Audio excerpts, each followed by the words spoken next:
इस कार्यक्रम के प्रायोजक हैं श्री नरेंद्र शकुंतला, कमलेश अनुराधा, गिरीश अंजू, अनुराग प्राशी, अरहम, नेहरा वेद, बाबूलाल जी, गिरनीबाई परिवार, ग्रेटर बाबा परिसर, इंदौर। श्रीमान ओम प्रकाश प्रभा देवी सेठी, श्रीमान संदीप सविता सेठी, श्रीमान सचिन अमिता, यशस्वी लहर, अवयुक्त अव्यान एवं समस्त सेठी परिवार, गुवाहाटी, बेंगलोर।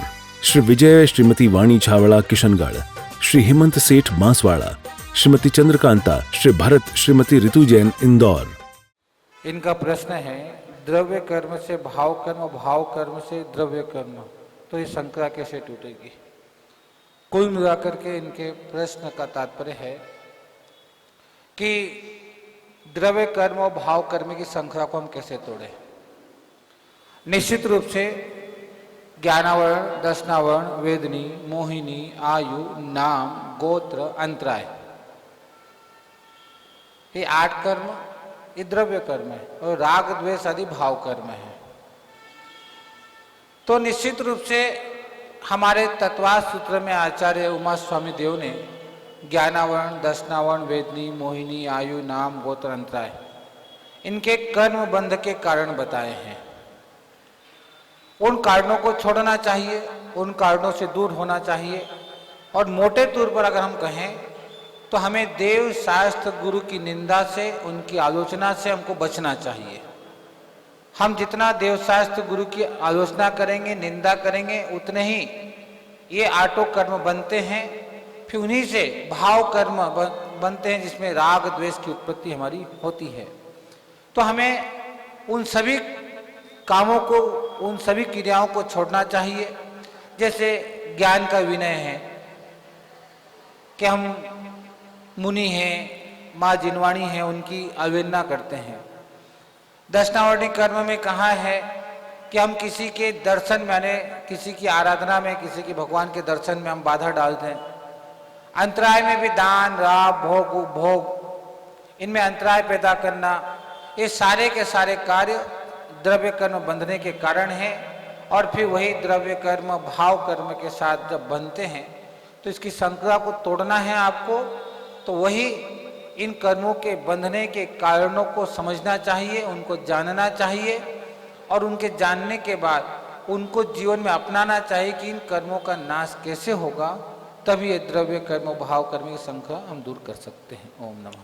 पूर्व कर्मों के उदय से या वर्तमान में या अपने प्रमाद व आर्तरोध परिणामों से या पुरुषार्थ की कमी से या तृष्णा की अधिकता से या संतोष की कमी से दुख पाता है, हे मुनिवर बताइए।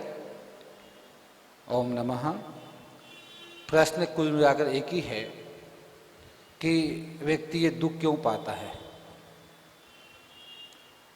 आचार्य भगवंतों ने कहा है कि दुख कर्म के कारण आते हैं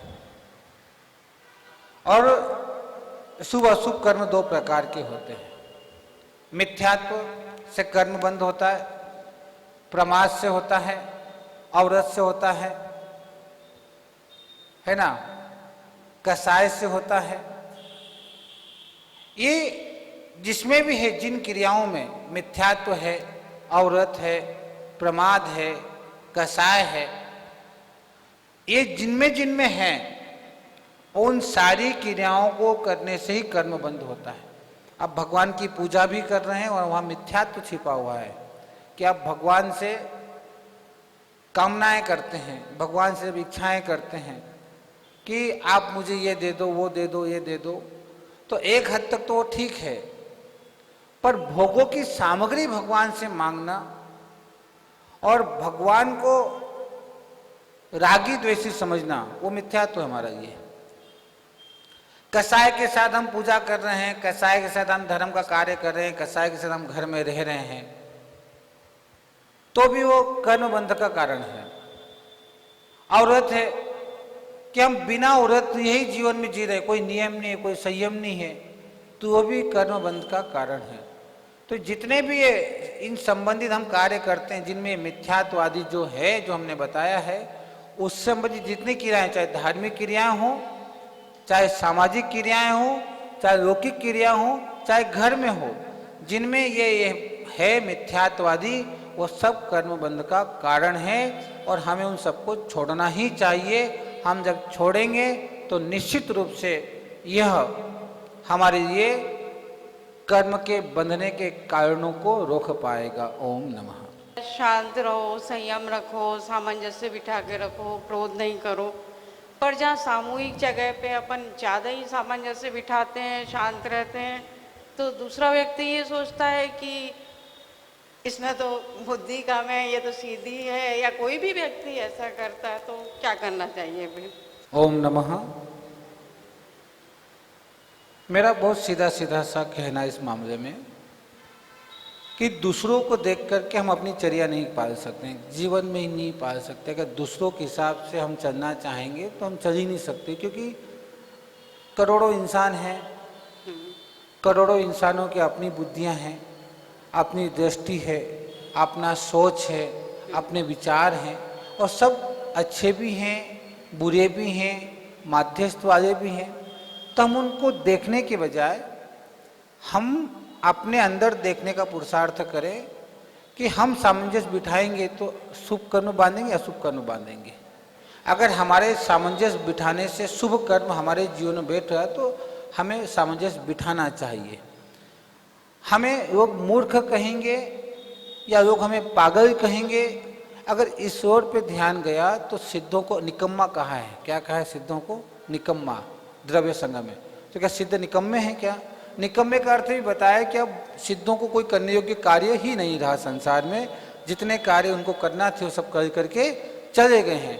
तो लोगों को कहने से हम अपने जीवन में अशुभ कर्म का बंध करें, उसके बजाय हमारे को लग रहा है कि हमारे कुछ भी करने से कसाय हो रही है, हमारे करने से कुछ अच्छा भी हो रहा है, तो जिसमें कसाय हो रही है उसको छोड़ दे, और हमारे करने से जिसमें कसाय नहीं हो रही हो और हमारी आत्मा को कर्म का बंध नहीं हो रहा वो करना है।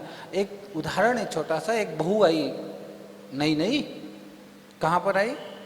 शादी करके आई और मंदिर में आई। अब बेचारी धर्मात्मा थी, रोज पूजा करती थी, रोज पूजा करना और अच्छे से करना।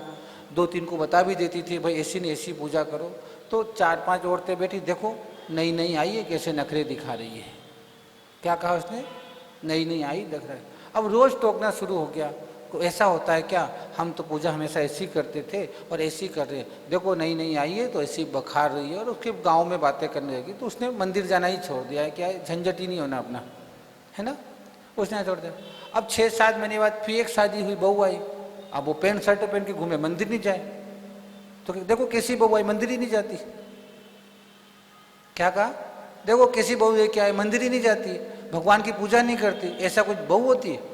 अब अच्छी आई तो भी औरतों को तकलीफ थी, मंदिर जाती थी तो तकलीफ, अब नहीं जा रही है तो भी तकलीफ। तो बिगड़ा किसका? दोनों का ही बिगड़ा ना। तो लोग तो हैं जिनको जो कहना वो करें, हम अपना सामंजस्य बिठा करके जिसमें धर्म की प्रभावना हो रही हो, आत्मा की प्रभावना हो रही हो, और जिसमें हमारे अंदर और हमारे समाज में विकार नहीं हो रहा हो, संग्राम नहीं हो, युद्ध नहीं हो, ऐसी जगह अगर हम वो करते हैं, समझौता करते हैं कि हमारे कारण ये सब नहीं हो, तो निश्चित रूप से हमको समझौता करना चाहिए। और जिन समझौतों से कसाएं उत्पन्न होती है हमको, वो समझौता भी हमें नहीं करना चाहिए। बहुत अच्छा काम करते हैं तो ज़्यादा ही काम थोप दिया जाता, तो फिर क्या करें? देखो मैंने पहले भी कहा कि हमारे पूर्व बंधे हुए कर्म जो है वह कर्म निश्चित रूप से हमारे उदय में आएंगे।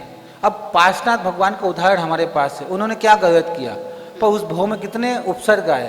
तो जब भगवान पार्श्वनाथ बने तो उनको उन चीज़ों को भी सहन करना पड़ा और मानना पड़ा कि मेरे सब पूर्व कर्म के उदय के कारण सब ऐसा हो रहा है ना। तो पूर्व कर्म का उदय तो हमको भोगना ही पड़ेगा, उनको मानना। उनको जब शांति से भोग देंगे ना तो निश्चित रूप आने वाले समय में ये परिस्थितियाँ हमारी बदल जाएगी। गुरुदेव के चरणों में नमोस्तु नमोस्तु नमोस्तु। गुरुदेव मेरा निवेदन है, संत समाज का होता है, किसी व्यक्ति का नहीं, किसी की व्यक्तिगत संपत्ति नहीं होती, ऐसा मैं मानता हूं।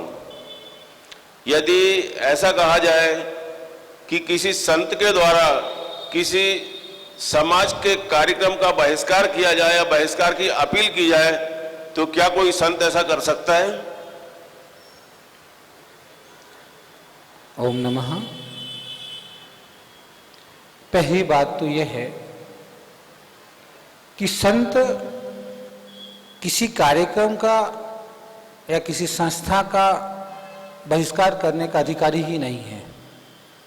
सिर्फ अपना मार्गदर्शन दे सकता है कि अगर समाज की कोई संस्था है और वो संस्था के सही क्या है गलत क्या है हम नहीं जानते हैं, हम तो इतना ही जानते हैं कि अगर सही होने के बाद भी अगर हमारे झुकने से समाज में एक शांति स्थापित हो जाए तो हमें झुकना भी चाहिए।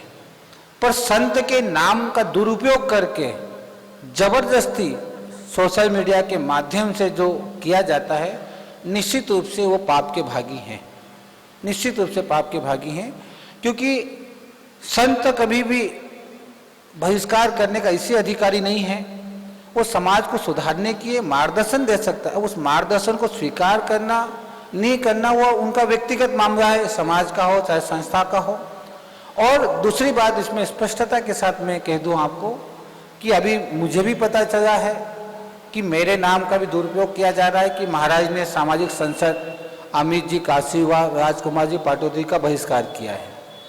हमने न उनके कार्यक्रम का बहिष्कार किया है न उनकी क्षमावणी का बहिष्कार किया है। हमें जाना उचित इसलिए नहीं लगा कि हमको ऐसा पता चला कि वहाँ पुलिस बैठी हुई है और कहता कोई ऐसा करेगा तो हम ऐसा करेंगे, तो हमने सोचा कि इस झगड़े से हमको बचना चाहिए और ऐसे झगड़ों में जाना नहीं चाहिए। कुछ विवाद हो गया, ऊपर नीचे हो गया, होना नहीं होना बात की बात हो जाए तो हमारे बहुत तकलीफ संयम में आ जाएगी, संयम की तकलीफ हो जाती।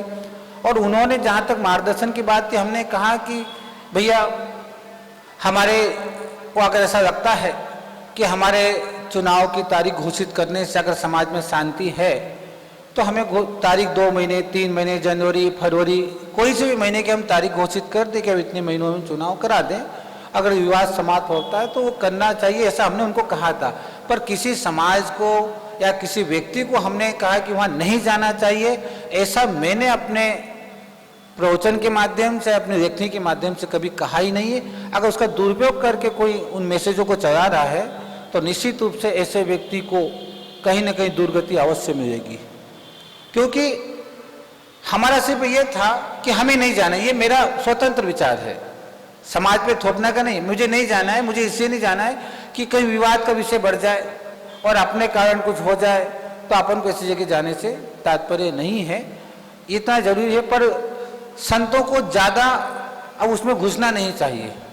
चाहे मैं अपनी बात कह रहा हूँ, मेरे व्यक्तिगत विचार हैं, क्योंकि हम समझाने की ताकत रखते हैं और हमने वो समझाने की कोशिश की है।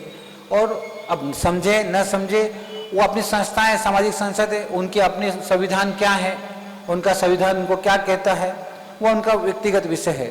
पर मेरे माध्यम से अगर अमित जी और राजकुमार पाटोदी का जो व्यक्तिगत बहिष्कार करने की बात अगर मैसेज में की गई है तो बिल्कुल सरासर झूठ है। हमने न अपना कोई स्टेटमेंट ऐसा दिया है, न कभी देंगे और न है। हाँ, उन्हें दोनों को समझाने की बात की थी। राजकुमार जी हमारे पास आए भी थे, हमने उनको कहा कि भाई ये समस्याएं, तो उन्होंने अपनी समस्याएं बता दी कि हमारा संविधान हमें इस बात की इजाज़त नहीं देता है। तो उनका व्यक्तिगत विषय पर बहिष्कार करने का अधिकार किसी भी साधु को नहीं है। महाराज जी, पूर्व में किए कर्म का उदय उनका फल निश्चित है, तो हमें धर्म पुरुषार्थ करना चाहिए कि नहीं? आपने प्रश्न किया कि जो हमने छोटे कर्म किए हैं उसका फल निश्चित है, तो धर्म करना चाहिए कि नहीं करना चाहिए? निश्चित रूप से अभी 4 दिन पहले भी हमने एक बात कही, शायद आप आए नहीं होंगे, कि राजा श्रेणिक ने 7वें नरक की आयु बांधी थी, निश्चित बांधी थी 7वें नरक की आयु। पर उसने वापस धर्म किया, मुनि महाराज के पास जाके प्रायश्चित किया, अपने अंदर ही अंदर उन्होंने ये भाव प्रकट किए कि मैंने गलत किया है। और क्या हुआ? उसके धर्म करने से, मुनि की वंदना करने से, मुनि से प्रायश्चित लेने से क्या हुआ? 7वें नरक की जहाँ 33 सागर की आयु थी वो घट करके कहाँ आ गई? 70,000 वर्ष। जघन्य मध्यम तो कहाँ 33 सागर और कहाँ 70,000 वर्ष, कितनी आयु कम हो गई है। तो ये धर्म का ही तो फल है। हाँ, ये तो धर्म का ही फल है कि धर्म जो हम करते हैं, बस ये ध्यान रखना कि आयु कर्म के अलावा सारे कर्म कट जाते हैं, कोई फिक्स नहीं है। सिर्फ आयु कर्म, अगर नरक आयु बन गई तो नरक जाना है, बाद में हम कुछ अच्छा करते हैं तो नरक में दुख कम मिलेंगे, उनकी दुख की मात्राएं कम हो जाएगी, उसकी आयु कम हो जाएगी, इसे नरक आयु जाना पक्की है। पर वहाँ 33 साल की जगह 10,000 वर्ष भी आ जाए तो ये धर्म करने से कर्म करते हैं। चाहे सिर्फ एक यही कर्म है आयु कर्म, बाकी 7 कर्म को तो हम काट सकते हैं, पुरुषार्थ से, धर्म से, पूजा से, अभिषेक से, साधु के आहार दान देने से हम धर्म को, कर्मों को काट सकते हैं ना। तो निश्चित रूप से जो निश्चित है ऐसा नहीं है। अगर हमने उस समय बांधा, बहुत ज्यादा एक कसाई थी, बहुत बड़ा कर्म बन गया, बाद में हमको बहुत पछतावा है, तो वही कर्म जब हमको 70 कोड़ा कोड़ी सागर का बनना था वो 10 कोड़ा कोड़ी सागर में भी निपट जाए, 10 दिन में भी निपट जाए और तत्काल भी निपट जाए, कोई बड़ी बात नहीं है, है ना। कोई ऐसा विषय ही नहीं है। इसे धर्म करने से ही कर्म कटेंगे। बस आयु कर्म बंध जाए वो भी छूटती नहीं है, उसको तो भोगना ही पड़ता है।